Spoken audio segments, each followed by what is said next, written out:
The authorities can't track me. They've tried, and continue to fail. Alright guys, welcome back to the most amazing gaming channel in the world. Today we're going to be going over the Season 5 Ullr build. It was requested, forgot the name, I'm sorry, but I do know that you asked me to do another build that I forgot. But that's why YouTube notifications are there. I think, if I remember right, you said Mercury. Yeah, you said Mercury, but I said I'd have to wait till the patch drop to get the nerf. Anyways, welcome back, guys. And if you haven't already, go follow the Twitch and Twitter in the description box. Definitely super grateful, and it helps a ton. Anyways, first thing you want to do is go into year 1. Then year 3. We're gonna try this real quick again and go into the right thing here. First, you want to go into year 1. There we go. Then you want to go into year 3. Year 1. Year 3. Year 1. Year 3. Year 1. Year 3. Year 1. Year 3. Hey! Alright. Now at this point, this is just a personal preference. It really depends on your play style. Every now and then I will upgrade the 2 a little bit early if I continuously am getting ganked. So if I'm like shitting on the ADC and I need to like get this extra movement speed, I'm going to have to go into this if they're going to camp the lane.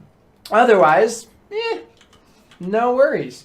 At this point, I'll go into one thing on the 2 because it is helpful to get the movement speed and the physical power on the bow.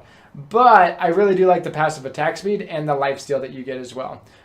So it really just depends on the game. And this is what really sucks with the Ullr as far as my level up process is... yeah, it's nice to get the extra movement speed. Getting sprint for 5 seconds is pretty awesome. But at the same time, like if I'm not really getting chased down, I don't really need to like. I'm not getting forced out. So if like my mana consumption's bad, or I have to keep backing, or I keep getting poked out, which shouldn't happen because you're Ullr. But you know, I'm a bad Ullr. I will full on admit that.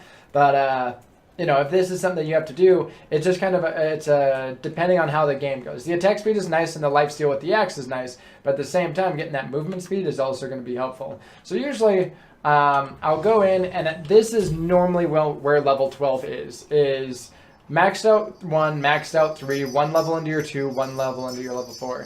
Fortunately, I can't really say like, hey, this is what I would do, because it really depends on the game which one I would need more. If we're just kind of boxing, yeah, this is going to be a little bit helpful, and it's kind of nice to get that attack speed and the lifesteal just in case. So it's just kind of tough. If I had to say, though, I'd say max to 2. It's going to just be a little bit more helpful getting that extra power and the movement speed. It is probably what I more default towards, just because it's helpful as far as boxing and escaping, where this just kind of helps with, like, you know, not needing an item.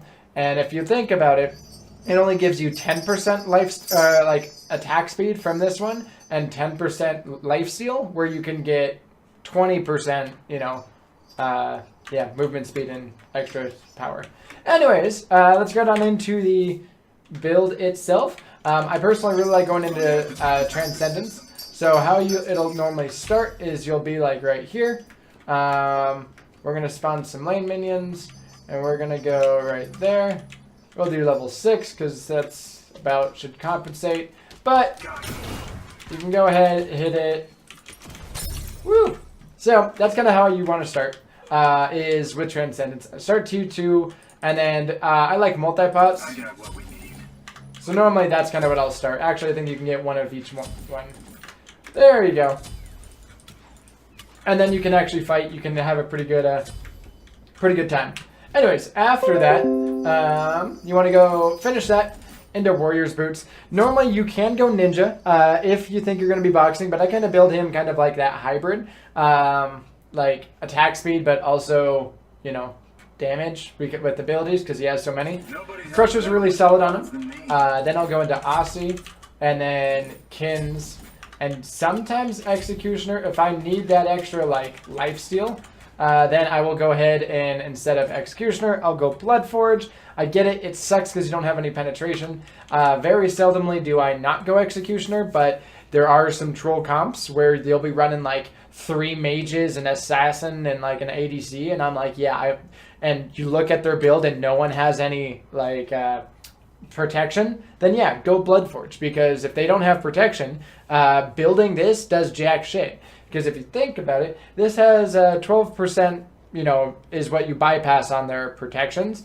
If you really, really needed, you know, that would be 36%. So to down it by 36 is they'd at least need to have, if we compare it to something like Jotun's, which has 10. Actually, I think Brawlers is 15. Yeah. So say that you want to either have some healing, which most teams will have some sort of healing. If you go into Brawlers instead, this is 15 pen, which if you times that by 3, they need to at least have like 50 whatever to like go on in, but you have some here. So usually raw power is all right. Long story short, Executioner is good if they're going to have tanky people. If they don't have tanky people, there's not really a big need for it. And you can go into Bloodforge. So just look at the builds, look at what they're building, and that should be it. But hopefully this will kind of show. Oh wait, let's do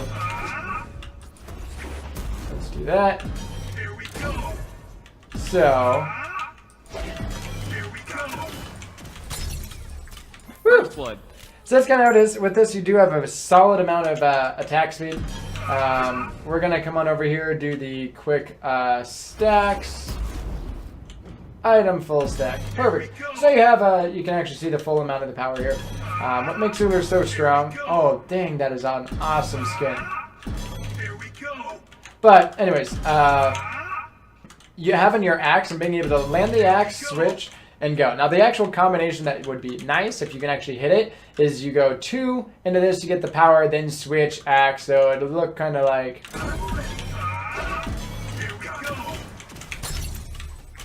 Fight me. Woo! But with Kins and Executioner, and if shit ever gets really bad. Double kill. You're healing about 106. So. Alright guys, real quick, sorry for the horrendous cut. Not even smooth. It was late, I wanted to get this out, and just wanted to say sorry for that. But we're talking about Aussie in the next segment here. It doesn't automatically go anymore. If you're below that threshold, it shouldn't proc. You can see you wait until you attack. When you attack, that's when you get it. And if there was more stuff to hit and minions were actually like advanced enough past like 20 minutes, then you'd actually be able to heal quite a bit. So it's a good time. Try and play around that. Anyways, guys, thank you so much for watching. And until next time, as always, have yourself an absolutely amazing life. Bye.